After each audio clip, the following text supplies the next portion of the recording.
This is Didgeridoo. We're going to show you how to make a mold of his nose for custom nose print jewelry. In the kit you'll receive nose print instructions. First thing you'll want to do is fill out the bottom portion. Your name, order number, those two things may be filled in before you get your form. Anyway, you'll need to sign where it says print approved by customer signature. And if you want any text, short phrase, dog's name on the back of it, please include that or any other notes. In the kit you'll receive 2 tins, part A and a part B, in a plastic bag. So you'll open it up and there's enough to make 2 molds. This is part A. Break it in half, set one piece aside here. Do the same with part B. And mix these two together. Once they've started mixing, you've got about 2 minutes of working time to re-roll and try again before it starts hardening, and the mold will not turn out as well once it's hardened. So after mixing it for about 30 seconds or so, minor streaking is okay.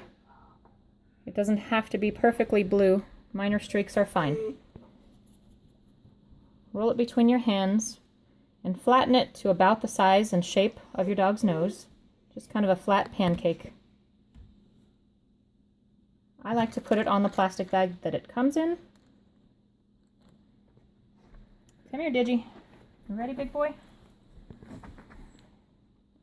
And on the palm of your hand, just leave it here. And then gently, but firmly, press onto the dog's nose. And that's what you're going for.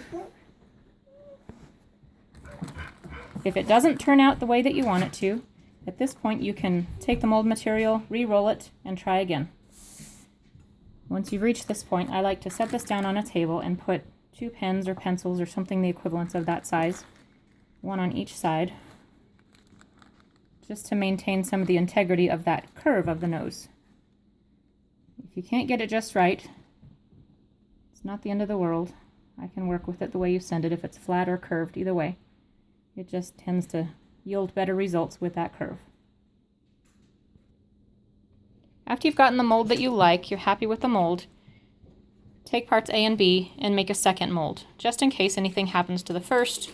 Sometimes one turns out better than the other, and that's the one I'll use here in the studio. Once you've mixed and made both of your molds, give it at least an hour, preferably overnight, to solidify.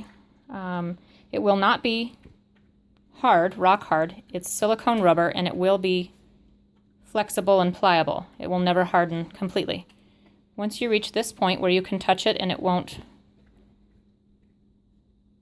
you can press your fingernail into it and it will not damage the mold. Once it's reached that point, you can just set it back in one of the tins, put both of them back in the prepaid envelope, and send them to us, and we'll get to work in the studio making you something personal and beautiful.